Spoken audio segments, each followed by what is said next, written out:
Welcome to Roots and Ruminants, your podcast for creative and innovative use of farm, pasture, and rangeland. We're going back to the basics of raising and grazing livestock, growing your own forage, and practical land use. All right, welcome back, everybody, to another great episode of Roots and Ruminants. I'm Justin Frichty, sitting with Jared Knock, and today we are going as far north as we have ever gone with a podcast guest. We've got Jolene Noble from Manning, Alberta, and she and her family are the owners of Jackknife Creek Land Cattle way up north. And so we're going to have all sorts of things to visit about her beef operation, her direct-to-consumer beef marketing platform that she has. And then she's also a dealer through the Union Forage brand, which is now a part of the Millborn Seeds brand as well. And so we've got seeds to talk about, cattle to talk about, everything that fits in this platform of our podcast, actually. So I'm excited. So Jolene, would you be so kind as to introduce yourself and give us your background of your operation and where you're at? For sure. So, as Justin said, my name's Jolene Noble, and I'm from Northern Alberta, Canada. And for context, I'm about a 12-hour drive from the American border, so quite a ways up there. The reason why I farm up there is my grandfather, when he was a little boy, his family that had immigrated from the Ukraine, they moved up to northern Alberta and started to farm, and he went a little bit farther north and actually homesteaded some land. And from there, my mom was the one that took over the farm from him, and her and my dad continued on. And then both me and my brother actively farm on the home place. And my sister, who also married a grain farmer, she lives a little ways away, but she helps out with some of the marketing and stuff like that. And we run a grain operation and cow-calf. So, Jolene, when you said your grandfather homesteaded, my great grandfather, I think, homesteaded here in South Dakota around the mid to late 1880s. So, what year was the homestead taken out? So the area was starting to get settled in the early 1900s, and my great grandparents came up. They did live a little ways south of us, and then they moved a little bit closer. But my grandpa filed on a homestead, and in 1942, and he said when he picked out the land there had been a fire at some point and then a bunch of windfalls. So grandpa was really good at tall tales, but there's always a grain of truth in his. And he Yeah, said he walked from one end of the half section to the other without touching the ground because it was all windfall. And then he cleared quite a bit of that by hand and horse. And Can you, so that's actually land that we still farm today. for those of us who live on the treeless plains, can you explain what windfall is? So when a fire goes through, it'll burn quite hot, and it won't necessarily burn the trees completely to the ground. It'll just kill them. And then you have a bunch of dead trees. And when we do get a big wind many years later, they'll all fall on the ground, scattered kind of, and it's a big mess, to be honest. Sounds Um, horrible. but he said he just went from one fallen tree to another, logs on the ground, and crossed it. So how true that is, you never know with Grandpa, but it definitely would have been a big mess. I can imagine it because I've seen it before. Absolutely. And he cleaned it by horse and hand, you said. If I saw that and had an excavator and today's equipment, I would think that is a heck of a project to do. But Well, he the did the it by thing horse. that I can't understand is how he picked this land out. First of all, how he found the survey pins to know where it was.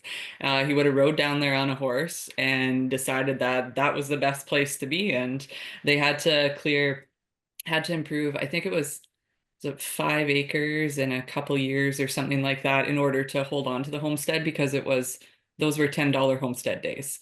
So you'd file on the homestead, pay your $10, and if you improved, I think it was 5 acres, I can't remember for sure, then you got to hold on to the land. And of course he did that, and not all the land he cleared by hand and horse, but a lot of it was, and he was quite a horseman. Hmm. I'm guessing this is quite the end of the homestead days up in there. That was, I mean, I can't imagine that went much longer, did it? Actually, right into the 60s. Really? Huh. Yeah, We have quite a few, like we have quite an extensive river system up here. And so with the amount of population that there wasn't a ton of bridges. And I mean, even now, the rivers and the creek systems really fragment up the land. And so there was homesteads kind of in those further reaches into the 60s, and then north of us they were actually opening up land in the 80s for sure. And there's still clearing going on of some bush quarters and stuff like that to this day, but no more homesteads. But in the Hmm. 60s they were still filing. Wow. So how So, far? Okay, go ahead, Justin. well, no, I think we're going to ask the same question. You said you're 12 hours north of the border. Let's talk about kind of your climate, your growing conditions, get into, and then all the crops you grow, the challenges of raising cattle that far north, and how that looks. Because you said as we were joining the podcast, you have snow on the ground, and it's middle of October, and we've had a warm fall. I mean, it's going to be again 75 here today, but you've got snow on the ground, and so you definitely have a bit more challenges than what we have. Yeah, it wasn't a welcome sight by any means. It's not odd for us to get snow in October, but quite oftentimes, if we get it in the first half of October, it won't stay.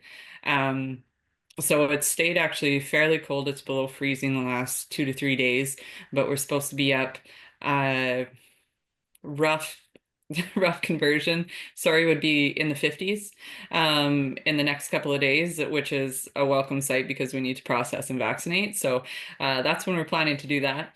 But yeah, we get below freezing temperatures and we start to get colder like this end of October, start of November.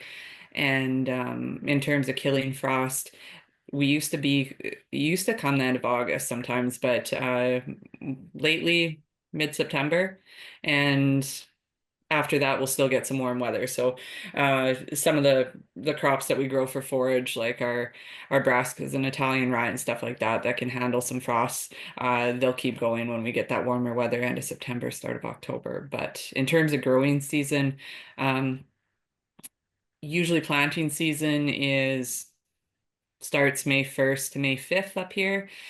Typically, sometimes May 10th, just depends on when we lose our snow, and we're heavy clay soils. So it's less about how soon the snow goes and how warm it is, and more how you won't get your your tractor and your seeder stuck. So that's a big part of it. It is sticky mud and it is like cement when it gets on anything. So when the ground can hold us is when we start going, and we'll end up with frosts in May, and oftentimes we'll end up with a freak snowstorm the end of May that's here and gone just as quickly. But we can end up with the odd frost in June if it's a bad year. But typically, you're looking at a May to start of September type of growing season. And our heat units are kind of a funny thing because we do actually get hot.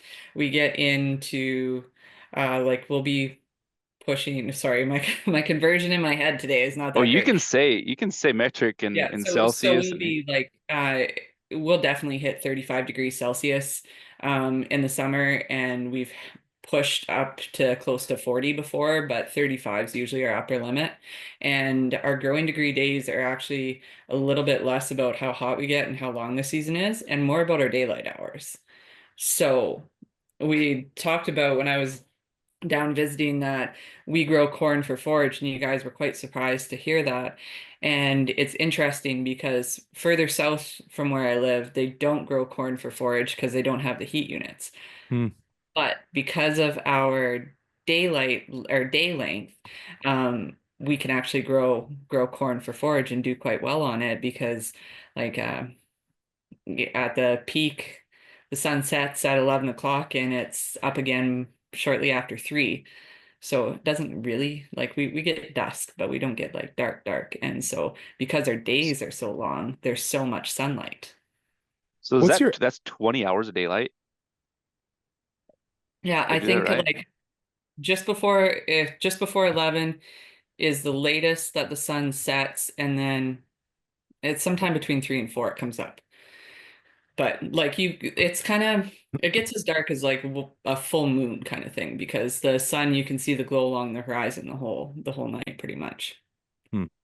So What opposite of that, it would be 4, 5 hours of daylight in December. Yeah, so you're looking at after 9 o'clock, it gets light, and you better have anything that you want to get done in daylight done by about 4:30. Ugh, short So days. honestly, I don't think I trade the long days so that my short days were longer. I love the long days in the summer, and especially when I was working off farm, it didn't matter if you were farther south or whatnot, you were still going to work in the dark and coming home in the dark. Yeah, And so true. I'd take the longer evenings in the summer. What's your You're not that high of an elevation though, are you? In meters? No, what would be I think we're 1,000. Yeah, 1,000 And feet. that helps too. Like we're quite a distance from the Rocky Mountains, and that helps because that is one thing too. Like when we talk about forage blends and stuff like that, we always talk about how like if you're close to the foothills, we're going to be doing something different than if you're further away and that kind of thing. So elevation definitely plays a role with forages in Alberta, just with the mountains on the west side. Hmm. So what of your land base there in your operation, how much of it's in perennial pastures and how much of it's in annual cropland? A rough estimate is a third of it's in forage and two-thirds of it is in grain land. And of that forage, a third of it, probably about that, quarter to a third would be in annual forages. Okay. So things like forage barley, oats, do some Uh, wheat at all, peas. multi multi-species blend for winter grazing. Is that the only way? Are you harvesting them at all for silages or hay, or do you No, just use them for we grazing? rely on high legume blend for hay. So the workhorse in that is alfalfa and orchard grass. There's a bunch of other stuff in there too, but alfalfa and orchard grass are the two main workhorses in that. So that's what our hay crop is.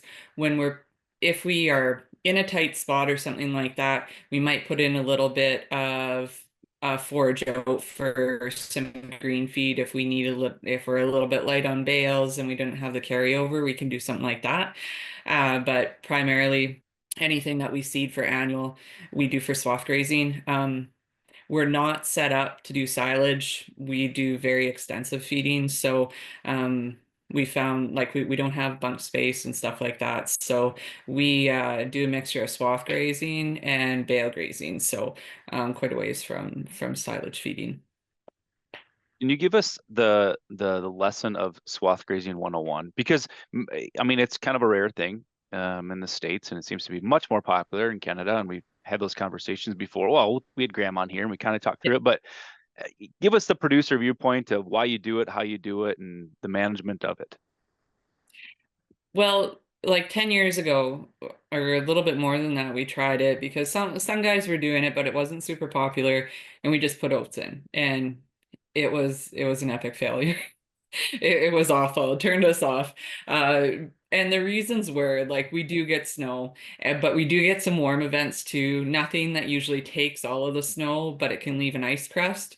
And when we swath the oats, because they're all nice linear plants, that swath fell quite tight to the ground and then kind of froze together a bit. And it also, the cows like the oat heads, but they're not super excited about the rest of the plant. So they weren't very impressed when we turned them out there and said they had to dig for their food and they didn't really like the food to begin with. So we had a lot of angry cows, and actually, it was really hard for them to actually even get at the swath to dig it out because it was so flat to the ground. So um, we ended up leaving a lot of that for spring and losing quite a bit of feed that way. So we were like, wow, okay, we're not in a place where we can do this. This does not work this far north. And then we started, actually Gabe Brown came up and did a bit of a tour through Alberta, and we were talking to him and some of the different species he was growing, and we decided, you know what, that sounds like something we want to give a try. And so slowly we started to experiment with that with the multi-species, and primarily, we were doing it and grazing it in the summer. Like we planted in the spring, start grazing in August.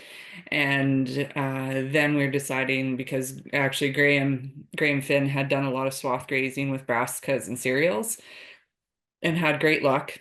bit different climate than us, but had really good luck with it. So we thought, you know what, we're going to give this a go. We'll plant a quarter section to it and we'll see what happens. And it just so happened it was a super dry year that turned into a super wet year, which was great for annual planted forage because they could really soak up the water that we got later in the year. But it also meant that when we cut it, I was really worried we were going to go out there and we would find black underneath the swaths, that it would be rotted. But it hadn't. It did really well. It was a mixture. It had foraged peas, foraged oats, hairy vetch, a few different brassicas in it, probably some millet at that time, maybe some Italian ryegrass, a few bits of everything. And it made for a really fluffy swath, a highly nutritious swath, and a very highly palatable swath. So we turned cow-calf pairs out there. We were scared we wouldn't have enough feed because we had grasshoppers that year too, so our hay was really, really short. Pulled the calves off in December, sold them, sent the dry cows back out, and they came back to the home yard. They finished April 15th. We had our first calf the night of April 14th. So he got Wow. he got a ride Great. back home in the side by side. He only made it a half mile before his little legs petered out. But so all that to say, it is possible actually to graze straight through the winter. We have had one winter in the last 6 years where we wouldn't have been able to because the ice layer that developed from a freeze thaw cycle happened right at swath level. If it happens above the swath level, they can dig underneath of it, but when it freezes encases the swath in ice, then they can't dig through that. But they'll go through a lot of snow. I'd always heard from older producers and stuff like that, the rule of thumb is cows won't stick their head any further in the snow than what would cover their eyes because then they can't see predators coming. And I don't know if our cows are just so far evolved from having to fend for themselves, but they will dig right past their poles. Their Huh. whole entire face will be snow. They'll go after that swath. And the neat thing about swath grazing is the plant mix that we have is high protein and high energy. So those calves can stay on those cows. Whereas if we were grazing corn stalks, cows can go out there because it's high energy, but it's lacking the protein to grow that calf. And so that's been a major thing for us. We used to background calves and we'd have pneumonia and we'd have bloat and you'd have all those issues you have in backgrounding and early weaning. Now we wean those calves when they're like 9 months old. Sometimes the cows wean them because they get tired of being a mom. Yeah. They stay out there and they come off swath grazing looking really good and we don't have health issues. And that's been like knock on wood because we don't have a handling system. We don't have anything on swath grazing. We don't have power. We don't have everything's out in the middle of nowhere. So we're quite happy that we don't have issues either. But I do think staying on the cow and grazing is better for their health than getting weaned and stressed and put in a lot. So we've had really good luck that way. How do you stage the swaths? I mean, do you let them have a couple at a time, or you bigger chunks and they ration it themselves? If you have cows that will ration themselves and not crap all over the rest of the day's feed and burn through a month of swath or burn through 5 months of swath grazing in a week, I will buy those cows from you. Ours are not well behaved. No, we use an electric fence, a portable electric fence, and we ration off a day at a time. And so I would definitely get pushback from guys saying, "Oh, well, I'm not going to do that. I'm not going to fence." And I was like, "I move one fence one time a day, and I feed everything. I Yeah. feed the calves, I feed the cows, I feed the bred heifers, I feed half of our butcher steers. Like everything gets fed by moving one wire. And honestly, it takes 20 minutes. There's some setup. Like we do put in some Hmm. fiberglass posts before freeze up and that kind of thing, to make basically feeding alleys, and then we run a portable wire across the face of the swaths and give them a couple acres a day or whatever it is. But it works pretty well. I'm not going to say they stay in 100% of the time. 2 days ago, they did not, and that's always a bit of an issue, but we do usually have a backup fence, so quite oftentimes they don't get into too much trouble. But yeah, that's what we do. But it just means we're out there every day, and Hmm. that's fine by me. We check water, we check their mineral, we check herd health, and we move them to some new feed. And it takes me, everybody groans when they come home from swath grazing because that means way more time spent feeding. It's awesome to hear your time allocated to that, because I mean we're feeding with the feed wagon, every morning during the winter, and we're feeding two groups because we got the calves that we're backgrounding through the winter, and then we got the cows to feed. And even when things are at its most efficient time, it's always at least an hour, at least an Yeah, hour. And that's, you talk about engine wear, fuel use, equipment expenses. I mean, that's why yeah, I mean, I'm very intrigued by the swath grazing world. Someday maybe we'll it's get there. very well for us. Yeah. And it's something I don't think any of us expected it to work as well as it did. And actually, we didn't know if we'd be able to leave calves on cows this long and stuff. And the first year we did, we stripped the calves in December and they stayed out there till April. We have never pulled so many calves because our cows were too fat. So they are not allowed to go to swath grazing unless they're working. So they've got to grow the baby inside of them, still feed the baby that's on them, and deal with our winters, or else it's too high feed quality.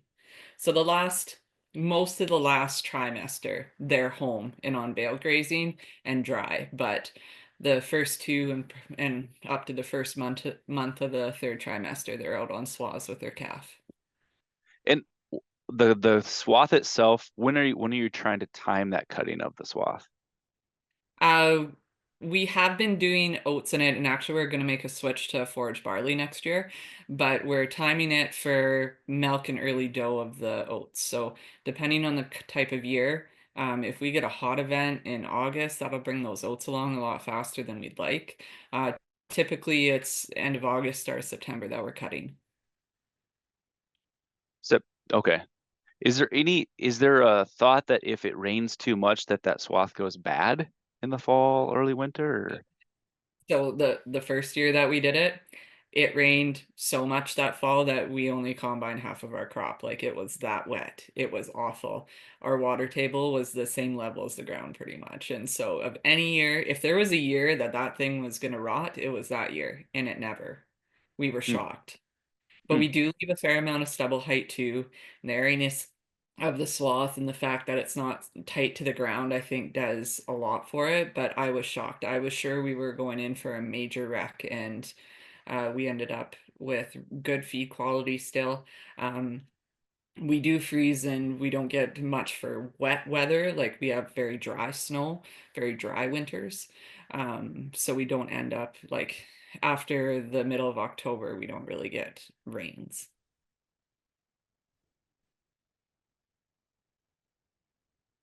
This is what Let's you're go back. good. Go ahead, Jared. I was gonna ask about calf marketing and stuff, but if you want to go back first, Justin, we can. But I was just asking about what you do with your calves. I know you do some direct sale beef sales and stuff, and how has that evolved or over time?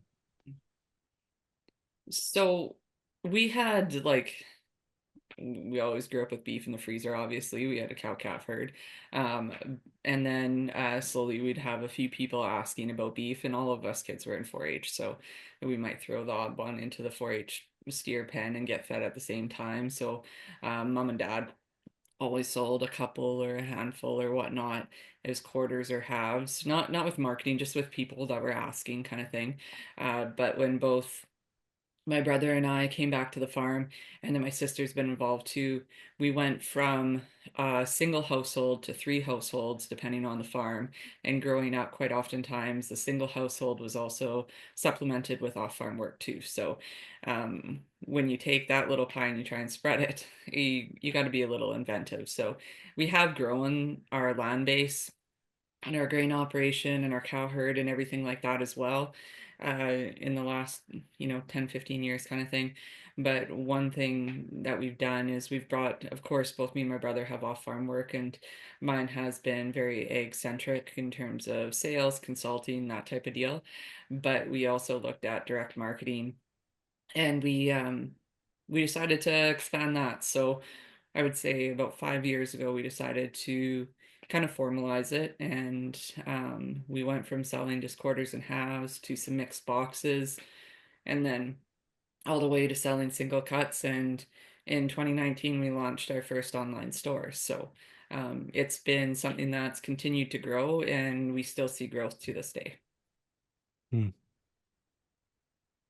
It's interesting that I had just read an article that I believe it was my brother that had sent it over, and it was talking about the what does the next generation of the farmer look like? And you kind of hit it, and I think Jared and I can both relate to this. Is it's somebody who probably has some sort of business or outside job, but is also still in the farm. So like you coming back and your brother coming back, trying to find value with what you're currently doing, but then also trying to find some other outside income sources to do that too. So you mentioned the sales side of it. And I mean, that's exactly what Jared's doing, with his corn seed business and renewable seed dealership. You too are doing that, right? With Union Forage and on the Yeah, sales so side. I've been with Union Forage more or less since Grain Fin started the business, and or my family has, and I kind of took over that part of it for a while there. Before we expanded our seed acres as much too, I was with animal nutrition uh, outfit too that does feed testing and ration building, and their bread and butter is custom mineral programs. And so I was also consultant slash salesman with that. So the two of them dovetailed really well, and it just, as the farm grows, then I can start to scale back on some of those things, but still with Union Forage, and that's been uh, a really beneficial side job, I guess you could say, that's brought a lot of value to our farm too. The people I've met and the customers I have, and seeing some of the different things people are doing, like that all brings value back to our farm as well. Yeah, value and knowledge gained from the people that you're helping. 100%. Mm-hmm. Couldn't agree more. Have you ever tried any swath grazing on perennial forage acres? Or I'm assuming you have some of the similar challenges on elevating the swath high enough, like kind of what you had with your oats. The swath will get to, if it was just heavy grass hay, would you feel like your swath would get to, pushed down into the ground, kind of like the oats, or have you done that as well?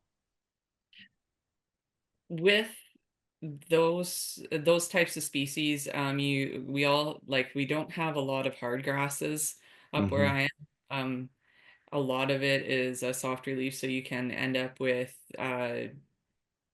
basically deterioration. But those plants, we find that you would have to, in order to make it successful and have a high quality swath, you'd have to cut them quite early, because in August, as we start to, either because we are usually quite arid, run out of moisture, we start to get cooler days, those plants are shutting down because they know that they Mm-hmm. have to survive winter, so they're pulling some of that nutrition and they're putting it back into their roots. And so that's a bit of an issue in terms of getting enough feed quality in that swath. But the other issue is, I think we would end up with quite a bit of winter kill if we ran our cows over top of our perennial acres like that in the winter. Um, just with packing down an ice layer Mm-hmm. over top and that type of thing. So I would be a little bit hesitant to do that. I would much prefer to do that with an annual, and I think our tonnage, because we would only be able to do that with, say, a second cut, because you would need some pretty high quality stuff going into winter. And so we just wouldn't end up with the volume we would have Right. to get your acres. So, and Swath. that would impact the longevity of the stand. Yeah. Makes sense. You had mentioned using alfalfa as kind of your base for your high quality legume and your hay for your bale grazing mixes, and then you said some other things. What else are you using in there? Like sainfoin, milk vetch seem to be pretty popular in Canada. Are you using those as well? I'm not using milk vetch in our hay just because it's a lower growing plant, but it's a mainstay in our pastures. We definitely put sandfoin in as well. We'll put in red clover. Typically, some guys around us will push for a second cut. Usually we don't. And so we will see that red clover seed out in that regrowth. And so we'll throw for our legumes, we'll throw in red clover, sandfoin, and alfalfa, and usually a couple different alfalfas. And our grasses will be orchard grass will be our highest population, but we'll also have some meadow brome in there, some soft leaf tall fescue. That's usually kind of what our mix centers Yep. around. Yep. Can we talk about your brand, the Jackknife Creek Cattle Company? So you have like an awesome website, and Thank you. going through there, you can see like your options, your beef. So it seems like on this direct to consumer side of selling beef, everybody's got a different marketing approach as they Mhm. go about it. So tell us about yours. Like, there's the grass fed, there's the organic, there's just like the quality of beef, whether it's Wagyu or high marbling. Um, Tell us about your approach to the market. So it's something that that our family kind of sits and we've talked about extensively, because there have been quite a few people in the direct marketing space that have alienated a lot of the rest of agriculture. In I'm being tactful, Justin. It's a nice way to say I it. Yeah, it's true. we're commodity farmers as well. Um, I I personally don't believe that all of agriculture is going to hell in a handbasket. That's not what I believe. That's not a core belief of mine. Um, do I think that regenerative agriculture and those kind of movements are good? Yes, I do. Do I think we can be more cognizant of how we are running the land and running our cow herds and things like that? Yes, I do. But in the end, we still sell commodity beef. We still sell commodity grain. Um, we decided not to go completely grass fed, grass finished, because it would be a little bit more difficult in our climate. You can get there, but the options basically are to harvest for a short period of time during the year, like in late summer and fall when they come off the grass, would be the only time you would butcher to have consistency in your product, or you would be looking at other ways to feed a grass only ration, which would could be like an Italian ryegrass silage or a haylage or something like that. But we're not quite set up to do that. And that would mean a bit more machinery on our end and a little bit more intensity. So we decided that, and quite frankly, most of my customer base hasn't been asking for it. Quite a few of them have had a bad experience with grass finished, which typically means that it wasn't finished. The beef wasn't finished, Yeah. is usually what that means, because I have friends that do grass finished and do a very good job at it. But we decided to go with a barley finish, and then we can have consistent product year round. Same flavor profile. It doesn't change as our grasses change and things like that. Uh, we're kind of a hybrid though, because we feed out our steers mostly on forage, and then they, depending on, we calve once a year, so depending on how young they are and how small, they'll get a 5 months on barley, or they might only get a month on barley, where it just all depends on how close they are to finished off forage. In terms of how we market that, how we brand that, is to know your farmer, know where your food comes from. All the steers that we sell, they're born and raised on our farm. They're fed our our hay, homegrown hay. They're fed our homegrown barley. They're butchered locally and they're sold locally.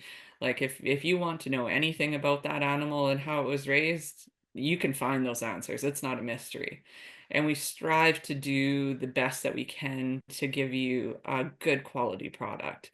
And dry aging and old school butchery comes into that as well. It's a lot different than commodity beef in that aspect. Um, a little bit more attention to detail and things like that, and just the dry aging aspect of it is night and day from what you'll find in a grocery store. And so that's a big part of it. And there is a movement to shop local and keep your dollars local and that kind of thing too. So that always helps. But just try and go with transparency and uh farming family, just trying to put beef on your table the same as the same beef that we put on ours. I love it. Very practical. Like, just, I love the approach. Are you Fits. aging? Are you aging the entire carcass, Julian? Yes, we are. Okay. And then how was that how did your local butcher, how did your local processing plant take that when he's like, "Hey, we want these to hang and take up space for a really long time?"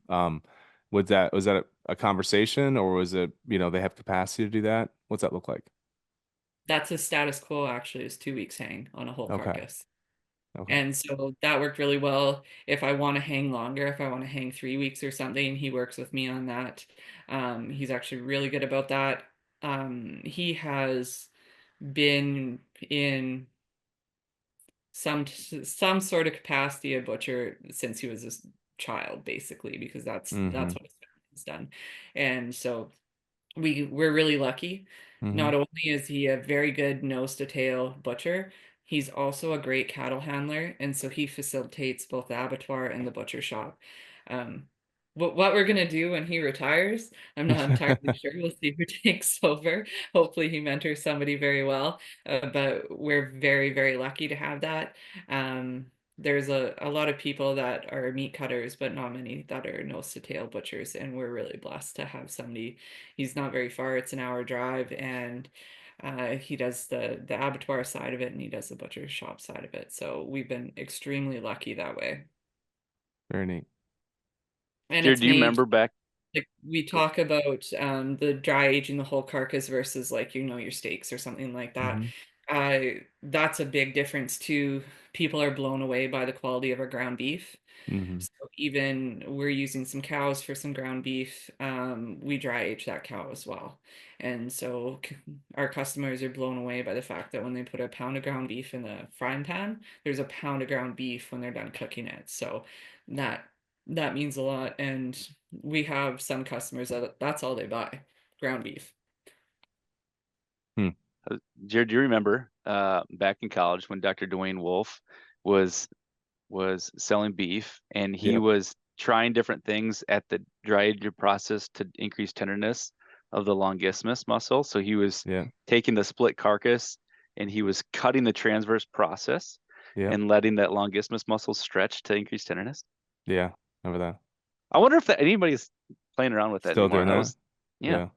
some cool It things. basically remove, yeah, everything skeletally that's connecting the two halves, and then you put all the pressure for the bottom half of the carcass hanging to the top half of the carcass on just the longissimus itself, and stretch that Interesting. muscle. Yeah. Maybe you can start that, Jolene. Yeah. Just don't cut too far, otherwise it drops. The whole Boom. thing falls to the ground. Yeah. Let it pull. Yeah, if you even if you have a noticeable tear in the longissimus and then you try to hang it like that for 2 weeks, it'll like pull at itself over time. Yeah. Anyway, but yeah, I remember that. Yeah. I remember, when Dwayne was doing that, he was trying to basically attack the tenderness issue on every single level he could, from like genetics to rearing to diet to, electrical stimulation processes at harvest to aging and everything. And I remember him, the one of the learnings from that is that what you do at harvest and after harvest has so much to do with the tenderness. Like you can affect it dramatically with how you manage the carcass afterwards, no matter what you start with.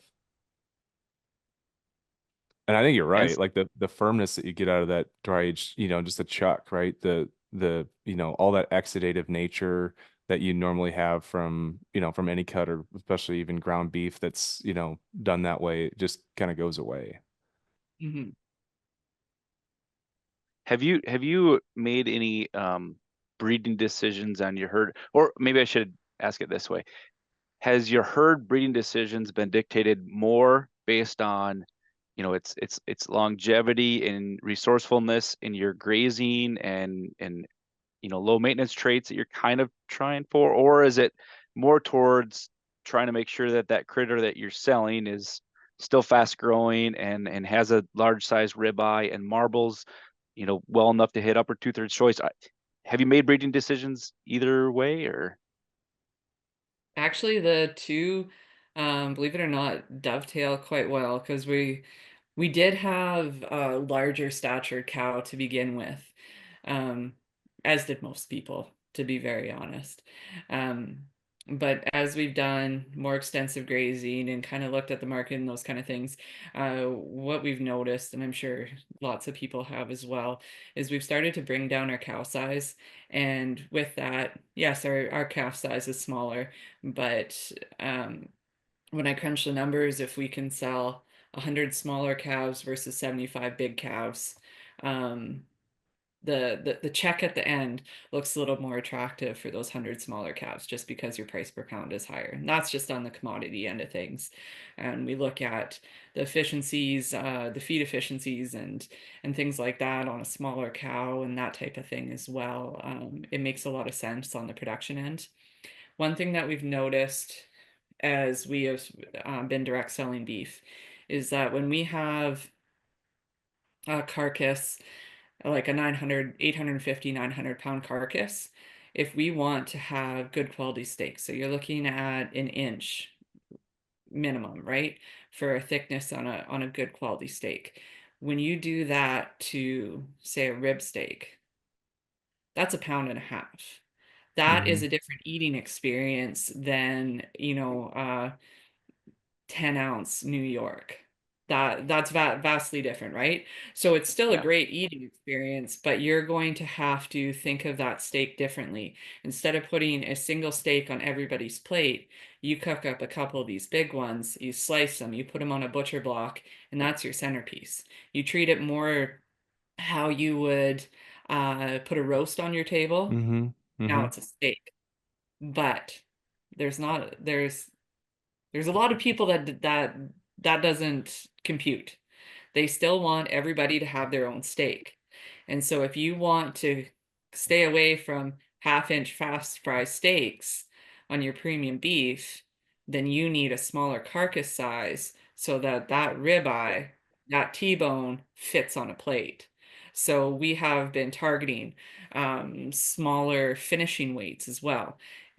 You lose some efficiencies, like we can I struggle with this quite a bit. You lose efficiencies as you go to a smaller carcass, um, just with some of the fixed costs per head of beef, right? So there are some of those efficiencies lost, but if it ends up being a more attractive end product, and that end product flies off the shelf faster, then you can be ahead, right? Because some of Yeah. those bigger steaks, every now and then I'll find pile up. Well, we're getting better at marketing them.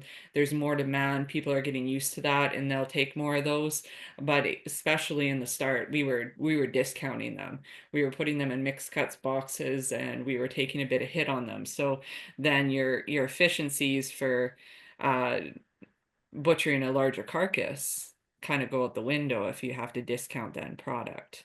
And so we've actually been liking the smaller calves because then their finishing weights or carcass weights are down and we can have a more attractive single serve steak. I mean, we still have our big ones. We'll still do some tomahawks and some big T-bones and stuff like that for those that like that kind of eating experience, but by and large, people are still looking for single serve. Hmm. You know what I would have done with all of those large steaks that you were having a hard time selling? Hmm. I would have eaten them, and I would have had steak You did every some of that every too. supper. Sucks a little bit on the profit side of things, but I mean, quality of life goes up. That's true. How are you getting beef to your customers? Not without difficulty. Okay. But one other point I was going to say is we've actually done some bull selection around some carcass traits, some forage finished carcass traits. Not that we're forage finishing, but in my mind, if they can come from a forage finished genetic pool, and have good carcass traits, then if we put a little bit of barley on them, they should do really well. And so that's something we've really concentrated on too, is our cattle have to work for us, and we find we have very easy fleshing cattle. And so we're bringing steers in that have wintered on swath grazing with the cows and calves, and they're getting very, very close to finished. We'll put them in the pen and with a hay bale and some barley, and right away they're ready. So we definitely have been looking at genetics for carcass traits as well, and so that's been part of it. But just yeah, the smaller cow size actually dovetails well with the beef. And Hmm. sorry, shipping or Well, yeah, or just yeah, the logistics of it, or how are you selling? If you like, if you're selling halves, wholes, and then some individual cuts, and So we actually have we put a walk-in freezer in 2020. We had a fellow build it into a sea can, so a storage container, so that if at some point we wanted to sell it, we could. If we wanted to move it, we could. It ended up being about the same price as building a walk-in freezer in a building, but we didn't have to do the roof and we didn't have to take up square footage inside a building. So that worked really well. That's what we have for storage. We pack our orders out of it. Um, Primarily our market is local. So our local community, um, and an hour away, there's a couple more communities. That's the majority of it. We're not shipping at this time, but I am exploring that. That is a goal. Uh, Freight costs are higher in Canada than the United States, and it is difficult. We are very remote, so for most of our shipping, um, our package goes from our farm, goes all the way to Edmonton, and that's day one. And then it can go to wherever it was supposed to go. Whereas if I live closer to a major center, that day one would be scrapped. Day one would be when it's in a major center, and then from there it goes. So keeping it frozen, we kind of have to tack on an extra day. And so I've been exploring different box insulators and that kind of thing. All of that adds cost, right? So shipping has been a little bit of a hang up for me. We're still looking at ways to keep it economical and be able to provide that service. But in the meantime, my sister lives closer to Edmonton. That's where their grain farm is, close to the city. So we have an email list. When she's up, we send an email, say this is your order window, this is when you can expect delivery, and she'll take orders back to Edmonton along the way, and so will I when I travel to the city. And there's a couple other cities we service that way as well. So we rely Hmm. quite a bit on email marketing for those centers so that we can alert our customer base when they can expect order delivery day for beef. And I like it. for one of the communities that's an hour away, we partnered with a store that sells smokers and barbecues and put a couple Hmm. chest freezers in there. So every time we're in town, which, whether it's a parts run or whatever it is, we'll just drop off orders and people can pick up straight from the store. Hmm. Very efficient. So it's kind of a hybrid. And we do Resourceful. have people that will stop at the farm. It's not set up as a storefront, so it's not as customer friendly that way. So by and large, people are placing orders, we're packing them, and they're picking them up at the farm if that's what they choose to do. And we do have quite a few people from the Northwest Territories that drive through on that highway because we're not far off of it and stop and pick up beef as well. Just because they don't have like their access isn't great. Sure. Yeah, perfect. Well, that's good stuff. So I mentioned I was on your website. Hmm. I think now you give a plug. How do people buy from Jackknife Creek cattle? Go onto our website, onto our online store, and you can shop from there. Obviously, we can't ship down into the States, and we are limited on where we deliver to in Alberta because that's one thing with all the red tape. Uh, our plant is a provincial plant, like this is kind of with you guys in USDA plants. Sure. We can't we can't ship somewhere outside of our own province. If you choose to come to Alberta and buy it, that's different. But Yep. by all means, go ahead, check out our online store, and you can see everything that we have to offer. And if you're not sure if we deliver to your location, I'm pretty easy to get a hold of, so you can always just send a message. There you go. Well, this has been good. No, I appreciate you taking the time to do this. We hit on a lot of things that I wanted to with the swath grazing and your forages and your unique climate of raising cattle and then certainly the marketing of the beef too. So definitely appreciate the time. It For sure. I appreciate the invite. was Thanks, awesome. Jolene. Okay. All righty. We'll talk to you Until later. next We'll time. see you. Well, we hope you enjoyed another episode of the Roots and Ruminants podcast. Let us know what you thought of it. You can follow us on Instagram, Facebook, Twitter, all those social media things. And, if you ever have any questions, just give us a call. We've got a toll-free number here at 888-498-7333. Be glad to hear from you. Thank you.